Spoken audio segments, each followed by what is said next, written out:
네, 민수기 5장 1절에서 10절까지의 말씀을 한 절씩 교대로 봉독하겠습니다. 여호와께서 모세에게 말씀하여 이르시되 이스라엘 자손에게 명령하여 모든 나병 환자와 유출증이 있는 자와 주검으로 부정하게 된 자를 다 진영 밖으로 내보내되 남녀를 막론하고 다 진영 밖으로 내보내어 그들이 진영을 더럽히게 하지 말라. 내가 그 진영 가운데 거하느니라 하시매 이스라엘 자손이 그같이 행하여 그들을 진영 밖으로 내보냈으니 곧 여호와께서 모세에게 이르신 대로 이스라엘 자손이 행하였더라. 여호와께서 모세에게 말씀하여 이르시되 이스라엘 자손에게 이르라. 남자와 여자나 사람들이 범하는 죄를 범하여 여호와께 거역함으로 죄를 지으면 그 지은 죄를 자복하고 그 죄값을 온전히 갚되 5분의 1을 더하여 그가 죄를 지었던 그 사람에게 돌려줄 것이요 만일 죄값을 받을 만한 친척이 없으면 그 죄값을 여호와께 드려 제사장에게로 돌릴 것이니 이는 그를 위하여 속죄할 속죄의 숫 양과 함께 돌릴 것이니라. 이스라엘 자손이 거제로 제사장에게 가져오는 모든 성물은 그의 것이 될 것이라. 각 사람이 구별한 물건은 그의 것이 되나니 누구든지 제사장에게 주는 것은 그의 것이 되느니라. 아멘. 네, 하나님의 말씀입니다.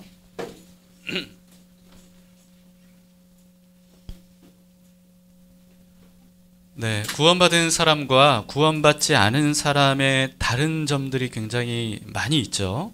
근데 그것을 핵심적으로 한 가지로 얘기한다면 뭘까? 그거를 생각을 해봤어요. 핵심적으로 한 가지, 구원받지 못한 사람과 구원받은 사람의 이 차이점. 그건 뭐냐면 구원받은 사람은 하나님을 중심으로 모시고 사는 사람이고요. 그리고 구원받지 않은 사람은 하나님 없이 사는 사람이겠죠. 여러분들은 어떠십니까? 하나님을 중심에 모시고 사십니까? 아니면 하나님 없이 사십니까? 막연하게 내가 구원받았을 것이다 이렇게 생각하지 마시고 정말 하나님을 중심에 모신 진짜 구원받은 사람들이 될 수 있기를 바랍니다. 자, 6월절 어린 양의 희생으로 가능해졌던 이스라엘의 출애굽, 여러분 아시죠? 이 출애굽은요, 예수 그리스도의 십자가 희생으로 얻은 구원을 상징한다는 것을 저는 굉장히 강조를 했습니다. 이처럼 구원을 얻은 이스라엘 백성들에게 하나님께서 시내 산으로 가게 하셔서 구원받은 백성들에게 가장 먼저 하신 게 뭐냐 하면 율법을 주셨고요. 그 다음에는 성막을 만들라고 하셨습니다. 그래서 출애굽기 마지막 장은 하나님께서 말씀하신 대로 성막이 완성되었다는 것으로 출애굽기가 끝나죠. 자, 그 다음 민수기에는요, 하나님께서 12지파의 인구와 또 레위지파의 인구를 다 세라고 말씀하셔요.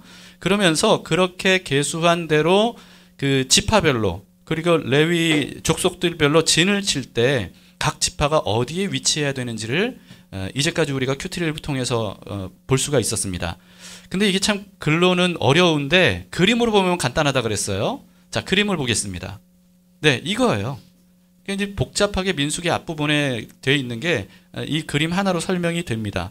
그래서 가운데 성막이 있고 그 안 주변에는 레위 지파의 각 족속별로 진을 치고요. 그 바깥쪽에는 동쪽에 유다 지파로 해서 둘러서 12지파가 각 3지파씩 동서남북으로 위치하게 되어 있습니다.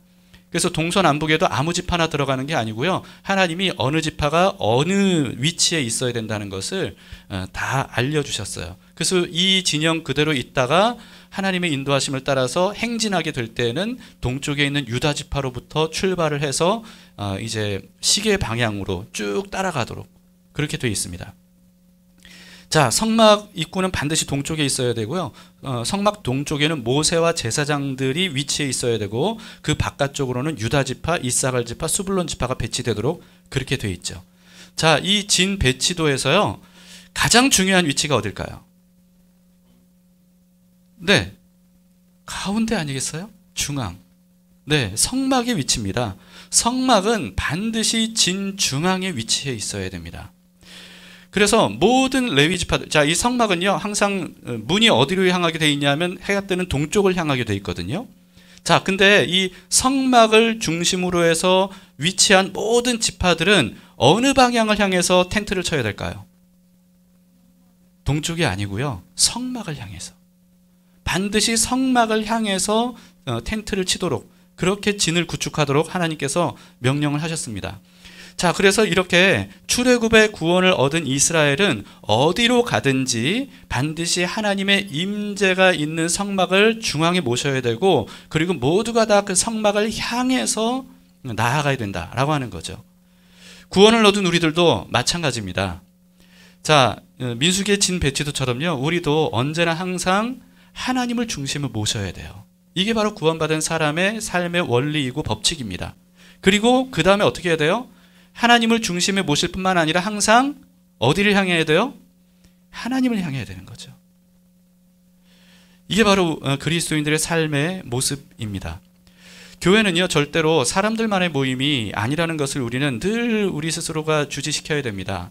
눈에 보이는 게 사람뿐이니까 자칫 이걸 우리가 스스로 인지하려고 하지 않으면요, 사람들만의 모임으로 착각하고 우리가 교회 생활을 할 때가 있어요.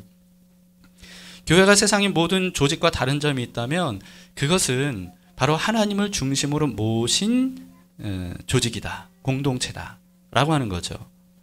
그래서 여러분, 교회는요, 사람만 보는 공동체도 아니고요, 사람을 먼저 보는 공동체도 아닙니다. 반드시 하나님을 가장 먼저 바라봐야 되고, 그렇게 바라본 하나님을 경외하는 마음으로 사람을 바라보는 공동체, 이게 바로 이제 교회 공동체예요.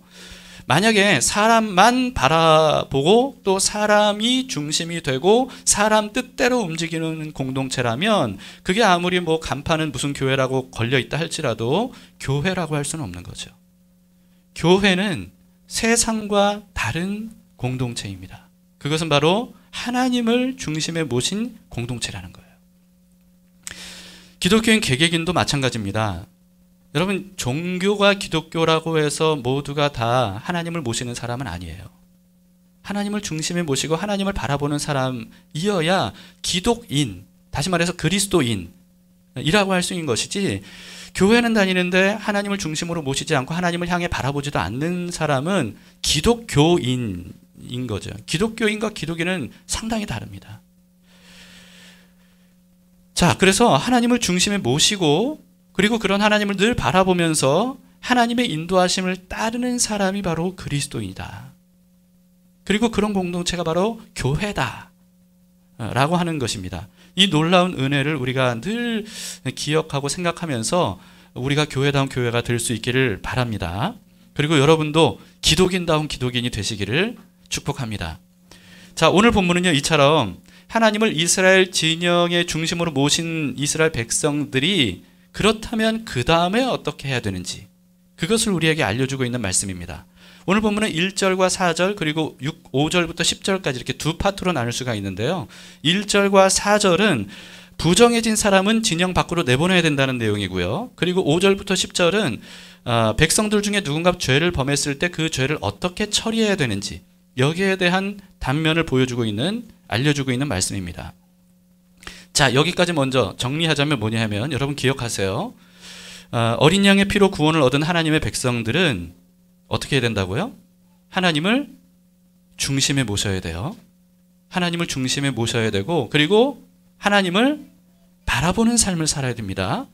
그리고 난 다음에 오늘 본문에서 하나님께서 우리에게 말씀해 주시는 게 뭐냐 하면, 이제는 더러운 죄와 부정한 것을 밖으로 몰아내야 된다 라고 하는 것을 말씀하고 있다는 내용입니다. 여러분, 그래서 이것은요, 제가 예전에도 말씀드렸듯이 유월절 어린 양의 피로 구원을 얻은 백성들은 그것으로 끝이 아니고 유월절과 이어지는 절기가 있죠. 심지어는 유월절과 하나로 취급하는 절기가 있어요. 그게 뭔지 기억나세요? 초실절은 맞긴 한데, 네, 무교절. 무교절이 뭐라고요? 누룩 없는 일주일의 삶을 사는 거잖아요. 누룩이 뭘 상징합니까? 죄를 상징해요.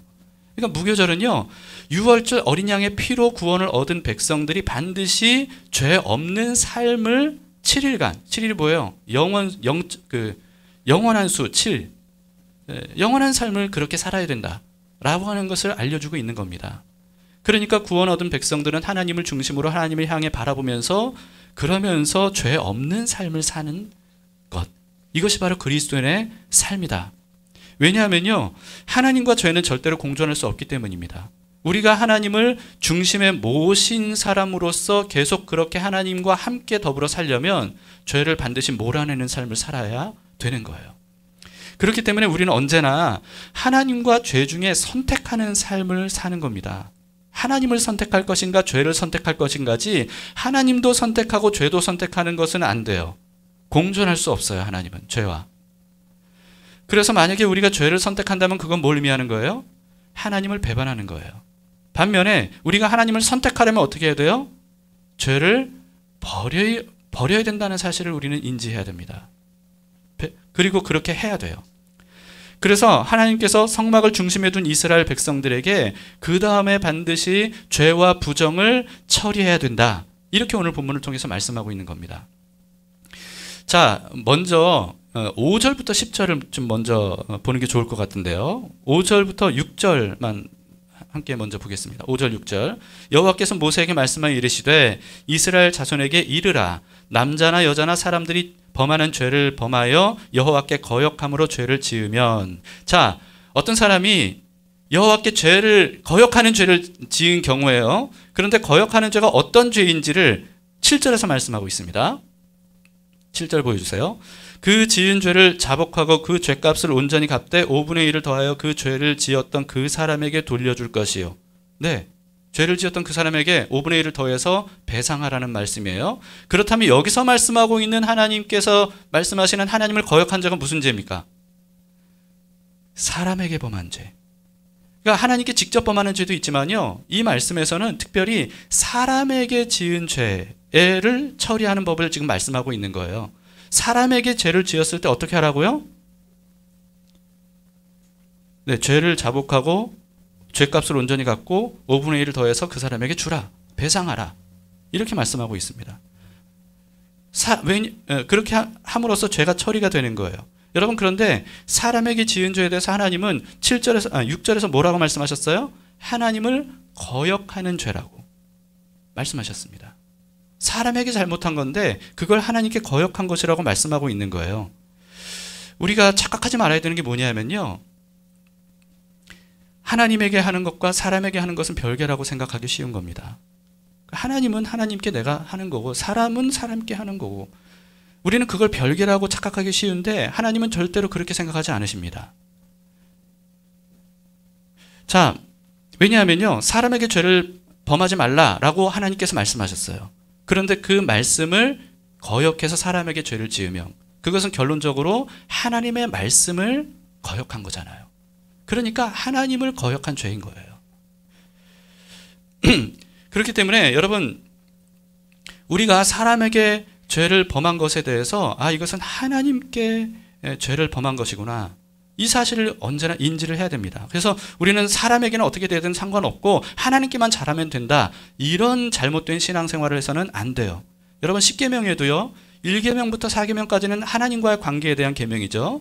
5계명부터 10계명이 사람과의 관계에 대한 계명입니다. 그런데 1계명부터 4계명만 잘 지키면 되나요? 아니에요. 5계명부터 10계명까지 또 잘 지켜야 되는데 그걸 범하면 누구에게 죄를 짓는 거예요? 하나님께 죄를 짓는 거예요. 왜냐하면 하나님의 계명을 범한 거니까요.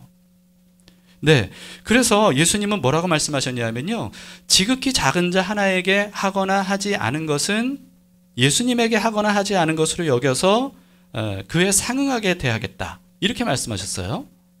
무슨 뜻입니까? 사람에게 어떻게 대하느냐가 바로 그것이 하나님께 어떻게 대하느냐로 직결된다는 거예요. 요한 1서에서도요, 눈에 보이지 않는 하나님을 사랑하는 방법 중에 하나가 뭐라고 말씀하셨어요? 눈에 보이는 형제를, 사람을 사랑하는 것으로. 그래서 네가 형제를 사랑하면 네가 나를 사랑하는 것으로 내가 여기게 된다라고 하는 것을 말씀하신 거죠. 이처럼 하나님은 우리가 사람을 어떻게 대하는가로 사랑하라고 말씀하신 하나님을 경외하는지 아닌지 그것을 판단하시겠다고 이 성경 전체에서 반복적으로 다양하게 우리에게 말씀하고 계십니다. 이건 신약에서뿐만 아니라 구약에서도 끊임없이 말씀하시고 있는 내용이에요. 그래서 바울은요, 사람을 대할 때도 죽게 하듯 하라고 그렇게 가르쳤던 거 아니겠습니까? 사람을 대할 때 죽게 하듯 하라, 이거는 뭐 사람을 숭배하라 이런 뜻이 아니에요. 목사를 숭배하는 것은 정말 잘못된 겁니다, 여러분. 여기서 죽게 하듯 하라는 건 그런 뜻이 아니에요. 그 안에 계신 주님, 형제 자매 안에 계신 주님을 생각하면서 그 주님을 존중하고 그리고 그 사람을 수용하고 그 사람을 섬겨주고 그리고 또 겸손히 대해주라는 얘기지 숭배하라는 뜻은 전혀 아닙니다. 그러나 어쨌든 본질적으로 하나님께서 말씀하시고자 하는 건 뭡니까? 사람을 어떻게 대하느냐가 하나님과의 관계에도 직접적인 영향이 있다는 거예요. 하나님을 중심에 모신 사람은 그래서 더 이상 사람을 대할 때 사사로운 마음으로 대하지 않으려고 노력을 해야 됩니다. 하나님의 말씀대로 대하려고 노력해야 되는 거예요. 하나님은 그런 것을 기뻐하셔요. 아, 네가 내 말씀대로 내 말대로 살려고 지금 애를 쓰고 있구나. 잘하든 못하든 그것 자체를 하나님은 기뻐하시는 겁니다. 칭찬해 주시는 거예요. 근데 만약에 사람을 함부로 대하면 그러면 하나님이 그것을 기뻐하시지 않는 거죠. 자, 그런 죄를 범했을 그러면 사람에 대해서 죄를 범했을 때 그러면 어떻게 하라고 말씀하고 계십니까? 자, 7절에 이제 이미 우리가 봤었는데요. 첫 번째, 먼저 자신의 죄를 자복하라. 이렇게 말씀하고 있어요. 자복하라. 즉, 이 잘못된 것을 인정하고 또 잘못한 것을 말하라는 거죠. 자, 이것은요, 이 안에 사과하라는 의미가 내포된 게 분명합니다. 마치 이런 거예요. 자식들이 막 이렇게 누가 먼저 잘못했든지 간에 막 투닥거리고 싸우잖아요. 그럼 엄마, 아빠가 어떻게 해요? 이제 사건의 진위를 다 파악한 다음에 먼저 잘못한 놈에게 어떻게 해요? 둘을 마주보게 하고 그리고 미안했다고 해. 그러잖아요. 그죠? 미안했다고 해. 그러면 눈물 뚝뚝 흘리면서 입에도 나오지 않는 얘기를 미안해. 용서해줘. 그러면 용서하겠다고 해. 그러면 알았어. 용서할게. 이러잖아요. 말하자면 하나님이 그렇게 하라고 지금 말씀하시는 거예요. 그렇게 하라고. 잘못한 것 잘못했다고 말하라. 자복하라. 라고 하는 거죠. 자, 근데요, 이게 참 쉬워요, 어려워요? 이 어릴 때도 그게 얼마나 힘들어요. 어릴 때도. 그런데 어른이 되면 정말 이거 어렵습니다. 내가 잘못한 걸 인정하고 그걸 또 직접 말하고 사과하고 이게 너무 어렵더라고요. 저도 너무 어려워요. 그래서 이걸 사과를 해야 되는데 즉각 사과를 하지 않아서 이게 좀 이렇게 일이 커지는 경우들도 있는 거죠. 자, 그러나 여러분 그리스도인은 어떻게 해야 된다는 거예요? 하나님을 중심에 모신 사람, 그리고 하나님을 언제나 향해 바라보는 사람, 그리고 사람을 볼 때 그런 하나님을 경외하는 마음으로 사람을 대하는 사람이잖아요. 그렇기 때문에 힘들어도 내가 잘못한 사람에게 사과할 것 사과해야 된다는 거예요. 그렇게 해야 하나님 중심으로 모시는 하나님 나라가 될 수 있는 겁니다. 왜냐하면 사과하지 않고 죄를 죄로 여기지 않고 회개하지 않고 그러면 어떻게 되는 거예요? 그 공동체는 죄가 쌓이고 쌓이는 공동체가 되고 그러면 죄와 하나님은 공존할 수 없기 때문에 하나님의 공동체가 될 수 없는 겁니다. 점점 죄의 공동체가 될 수밖에 없는 거예요. 두 번째, 죄를 자복한 후에는 어떻게 하는 겁니까? 그 다음에 죄값을 온전히 갚으라고 말씀하셔요. 여러분 이것도 잊지 마세요. 이 말씀을 예수님을 안 믿는 사람들에게, 그러니까 구원받지 않은 사람들에게 하신 말씀이 아니에요. 구원받은 사람들에게 지금 하고 말씀하시는 겁니다. 구원 이미 받았는데, 속죄, 대속을 이미 받았는데, 그런데 어떻게 하라고 말씀하세요? 사람에게 지은 죄에 대해서 온전히 갚으라고 말씀하셔요. 심지어 그냥 갚는 게 아니고요. 5분의 1을 더해서 갚으라는 거예요. 다시 말해서 잘못한 것보다 더 많이 사과하라는 거죠. 그리고 배상할 게 있으면 배상하라는 거예요. 구원을 얻은 하나님의 자녀에게 하신 말씀입니다. 죄 사함을 받았다고 해서 누군가에게 잘못한 거, 그 죄를 지은 거 이런 것들 아무렇지도 않게 여겨서는 절대로 안 돼요. 죄값을 온전히 갚아야 됩니다. 그래야 다시는 죄를 범하지 말아야 되겠구나라고 하는 마음을 가질 수 있는 거예요. 그렇지 않고 죄를 지어도 이미 죄사함 다 받았으니까 괜찮아 라고 넘어가면 그러면 누가 마음속에 다시는 죄를 범하지 말아야 되겠다라는 마음을 갖겠어요? 이 말씀은 5대 제사 중에 속건제에 대한 말씀입니다. 이 속건제는 속죄제와 다른 점이 뭐냐 하면요, 뭔가 재산상의 피해를 입혔을 때 하나님께 속죄 제물을 드림과 동시에 어떻게 해야 되냐면 피해를 입힌 피해자에게도 더 큰 배상, 5분의 1을 더한 배상을 해야만 완성되는 제사, 이게 속건제예요. 여러분, 속죄제는 많이들 알아요. 근데 속건제는 모르는 사람들이 참 많습니다. 이게 한국교회의 문제인 거예요. 자, 8절을 보시겠습니다. 만일 죗값을 받을 만한 친척이 없으면 그 죗값을 여호와께 드려 제사장에게로 돌릴 것이니 이는 그를 위하여 속죄할 속죄의 수량과 함께 돌릴 것이니라. 심지어 죗값을 배상할 만한 대상자, 피해자나 그 친척조차도 없으면 그러면 제사장에게라도 그 배상을 하라는 거예요. 그리고 속죄 제물도 따로 드리는 거죠. 그런데 속건제는요, 이게 뭐 구약 율법이기 때문에 우리와는 상관없다고 생각하는 사람들이 참 많습니다. 율법 구약은 이미 다 폐해졌다. 이렇게 이게 참 잘못된 것을 너무나도 많이 가르쳤어요, 그동안 한국 교회가. 저도 그렇게 배웠고요. 구약 율법은 폐해졌다. 전혀 그렇지 않아요. 신약 성경은 그렇게 말씀하지 않아요. 예수님도 그렇게 말씀하지 않아요. 바울도요. 그러면 구약 율법처럼 우리도 그러면 짐승 잡는 그 제물을 바쳐야 되냐? 그런 뜻이 아니에요. 여러분, 우리는 구약 제사처럼 그런 형식과 방식으로 제사를 드리지는 않아도 되지만, 그러나 우리는요, 번제, 소제, 속죄제, 속건제, 화목제를 예수 그리스도를 통해서 날마다 우리는 영적인 제사를 드려야 됩니다. 그래서 구약을 배워야 되는 거예요. 번제가 뭔지, 소제가 뭔지, 속죄제가 뭔지, 그리고 속건제가 뭔지, 화목제가 뭔지, 이것을 우리가 배워야, 그래야 영적인 제사를 드릴 수 있을 거 아니겠어요? 여러분, 우리가 사람에게 피해를 입히는 죄를 범한 경우에 속건제를 드리는 마음으로 배상을 해야 됩니다. 사람에게 가서 사죄하고, 그리고 그 피해에 5분의 1을 더한, 그처럼 충분한 어떤 배상을 할 수 있어야 돼요. 그래야 공동체 안에 죄가 반드시 해결이 되고, 그리고 다시 그런 죄가 재발되지 않도록 방지할 수 있는 겁니다. 사람에게 지은 죄가 하나님과의 관계에 직접적인 영향을 주기 때문이에요. 그래서 예수님께서 이렇게 말씀하신 겁니다. 마태복음 5장 23절 24절에 보시면요, 너무나도 잘 아시죠, 여러분? 함께 읽으실까요? 시작.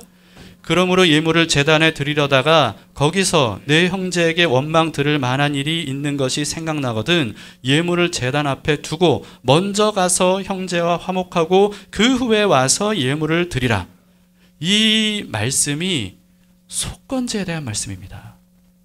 속건제에 대한 말씀이에요. 심지어 하나님께 제물을 드리는 것보다 먼저 뭘 하고 오라는 거예요?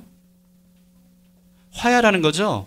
이게 다시 말해서 피해자에게 배상할 거 있으면 배상하고 사죄할 거 있으면 사죄 먼저 해라 말씀하시는 겁니다. 심지어 하나님께 속죄 제물을 드리기 전에 그거 먼저 하라고 말씀하시는 거예요. 그래야 속죄 제물을 받을 것이다 말씀하시는 겁니다. 교회가 다른 것들은 다 잘해도 이 속건제를 무시하기 때문에 교회는 참 많은 문제들이 일어나고 그 문제가 해결이 안 돼요.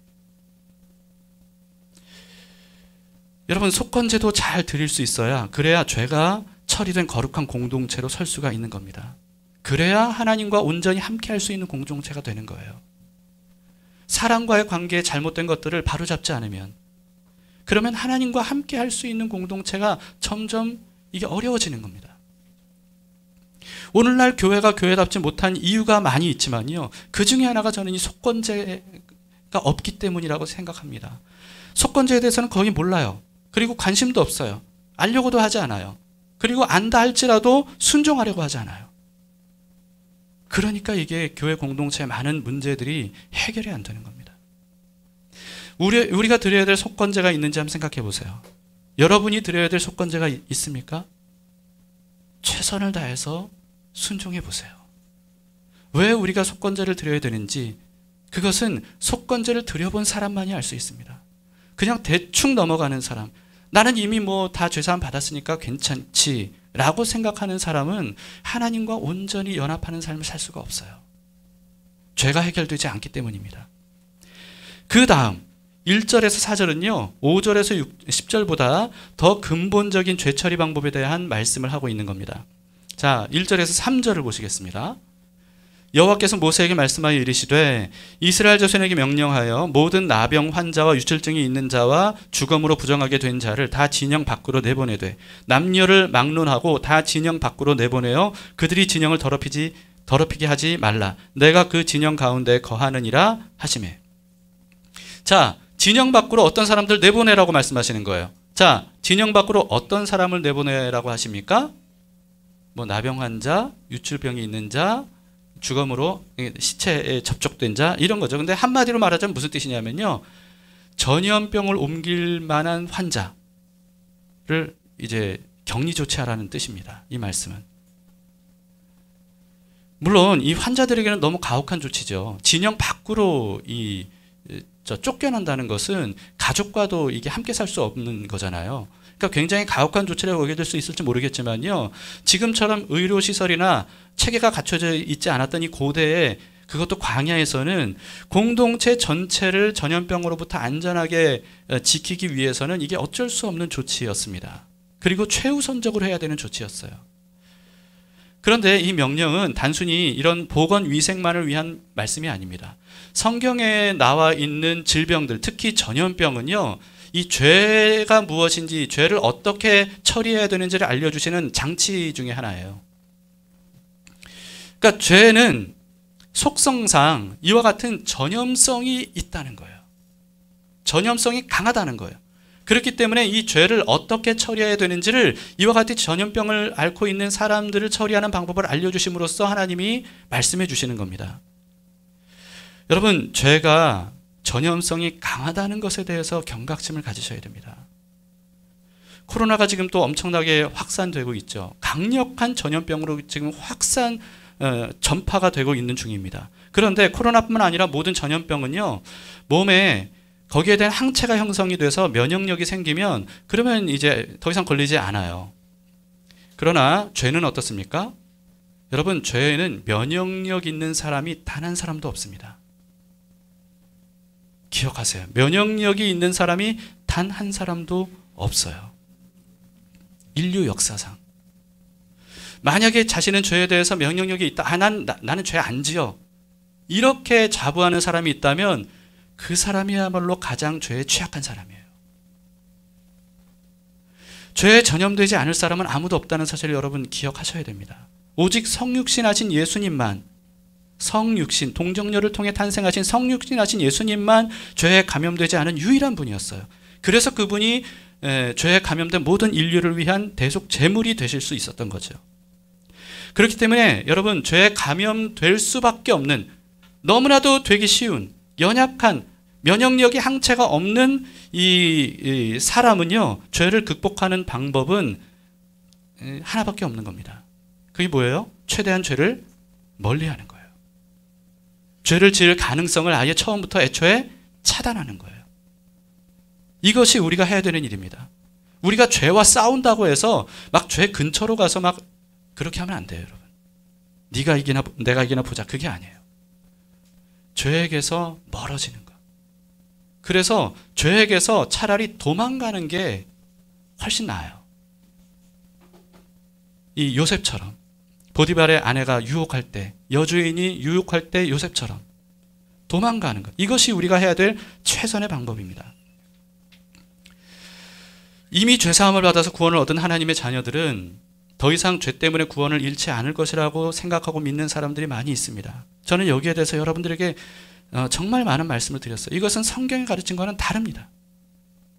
하나님은 성경을 통해서 오히려 죄사함을 받은 하나님의 백성들이기 때문에 더욱더 최선을 다해 죄를 멀리해야 된다고 끊임없이 말씀하셔요. 구원을 얻은 이스라엘 백성들이 만약에 이방인들처럼 죄를 방치하고 그리고 죄를 쌓고 그래서 죄를 범하고 살면 구원받은 이스라엘 백성들에게 하나님이 뭐라고 말씀하셨어요? 너희도 이방인들처럼, 가나안 백성들처럼 심판을 당하게 될 것이다. 분명히 말씀하셨어요. 구약만인가요? 아니에요. 신약에서도 마찬가지입니다. 예수님도 바울도 사도들도 모두 동일하게 말하고 있는 것이 뭐냐 하면 예수 그리스도의 피값으로 그 은혜로 구원을 얻은 하나님의 자녀가 되었다면 절대로 세상을 본받아 죄를 범하는 삶을 살아서는 안 된다. 이렇게 말씀하셔요. 세상과는 다른 거룩한 삶을 살아야 된다. 이것을 한결같이 말씀하고 있습니다.